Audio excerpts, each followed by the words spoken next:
దీని నుంచి డైవర్ట్ చేయడానికి హోదాని మరిచి స్థాయిని మరిచి ముఖ్యమంత్రి గారు మాట్లాడే భాష కావచ్చు, ప్రతిపక్ష పార్టీల నాయకుల మీద మాట్లాడేటువంటి చిల్లర మాటలు కావచ్చు, తెలంగాణ ప్రజానికంలో ఒక రకమైన బాధ కలుగుతూ ఉంది. మా అధ్యక్షులు కిషన్ రెడ్డి గారిని పట్టుకొని, అంటే ఆ స్థాయి మనిషి మాట్లాడే మాటలు కాదు. DNA టెస్టులు అంటాడు, గుజరాత్ గులాం అంటాడు, రూపాయి తీసుకురాని కిషన్ రెడ్డి ఇక్కడెందుకు, గుజరాత్ కాలకడ మోకరిల్లవనేటువంటి మాటలు ఏవైతున్నాయో రేవంత్ రెడ్డి అజ్ఞానానికి అవివేకానికి ఇలా నిదర్శనం కనపడకుండా ఈ మాటలకి ఆయన యొక్క చేష్టలకి ప్రజాక్షేత్రంలో సందర్భం వచ్చినప్పుడు శిక్ష తప్పదని చెప్పి హెచ్చరిస్తా ఉన్నాం. భారతీయ జనతా పార్టీగా ఈ సంవత్సర సందర్భంలో జరుపుకున్న సంబరాల సందర్భంగా బాధ్యత కలిగినటువంటి భారతీయ జనతా పార్టీగా వాళ్ళు పెట్టిన మేనిఫెస్టో, వాళ్ళు ఇచ్చిన హామీలు, అమలవుతున్నటువంటి పనుల మీద ప్రజాక్షేత్రానికి వెళ్ళి సర్వేలు చేసుకున్నాం. మా కార్యకర్తలు ఇంటింటికి పోయినరు, ఇచ్చిన హామీలు ఏమేమి అమలైనాయో తీసుకొచ్చిండ్రు.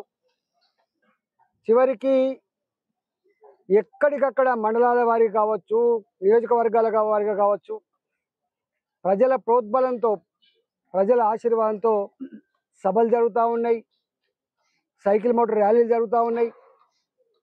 ఇక్కడ హైదరాబాద్లో ఈ సరూర్ నగర్ సెంటర్లో మా జాతీయ అధ్యక్షులు నడ్డా గారి నాయకత్వంలో సంవత్సర ఈ రేవంత్ రెడ్డి యొక్క దుర్మార్గాలు, వైఫల్యాల మీద ఇక్కడ సభ ఏర్పాటు చేసుకున్నాం. ఈ సభలో 8 జిల్లాలు,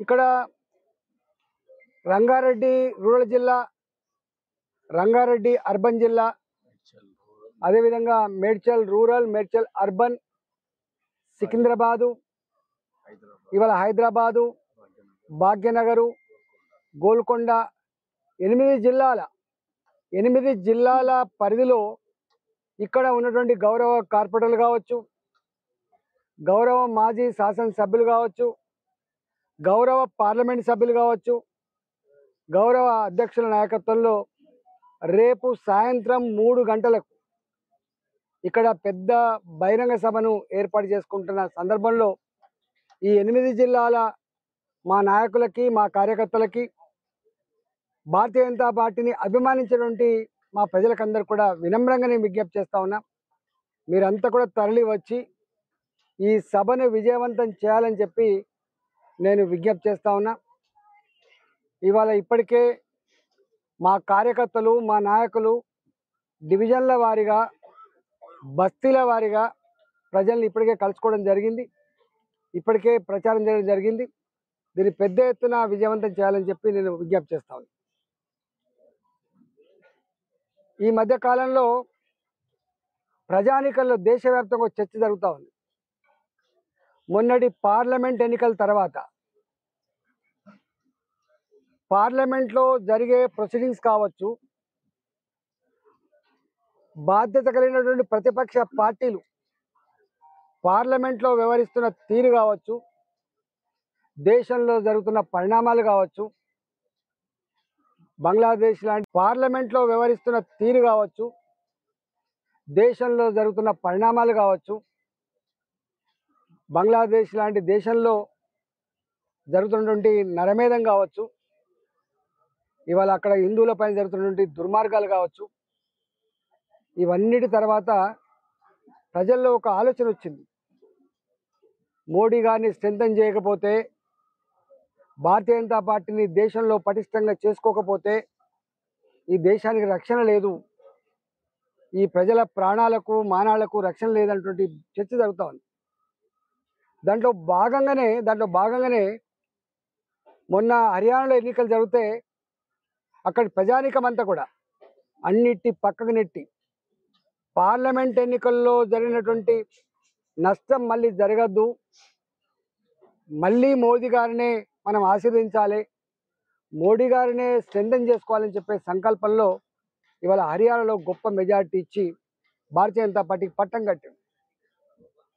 దేశంలో ఆర్థిక రాజధానిగా ఉన్నటువంటి బొంబాయి, మహారాష్ట్ర చాలా కీలకమైన రాష్ట్రం.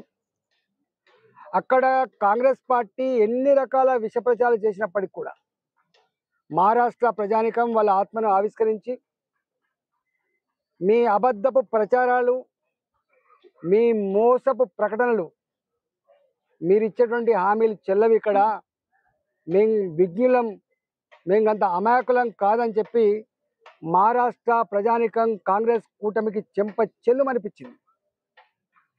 ఇప్పటికే దేశవ్యాప్తంగా చర్చ జరుగుతూ ఉంది.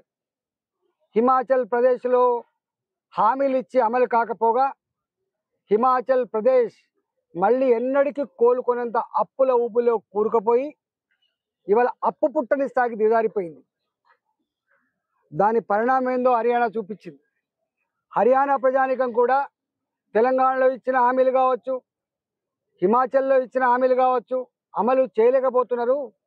కర్ణాటక సౌత్లో చాలా గొప్ప రాష్ట్రంగా ఉండేటువంటి కర్ణాటక కథమైపోయింది, మనం కూడా కథమవుతామని చెప్పి హర్యానా ప్రజలు కూడా ఆలోచించుకొని స్టేబుల్ గవర్నమెంట్ ఉండాలంటే, ఆర్థిక పురోగమనం జరగాలంటే, ఉద్యోగ కల్పన రావాలంటే, శాంతి నెలకొనాలంటే హర్యానా భారతీయ జనతా పార్టీ చేతిలో ఉండాలని చెప్పి భావించింది.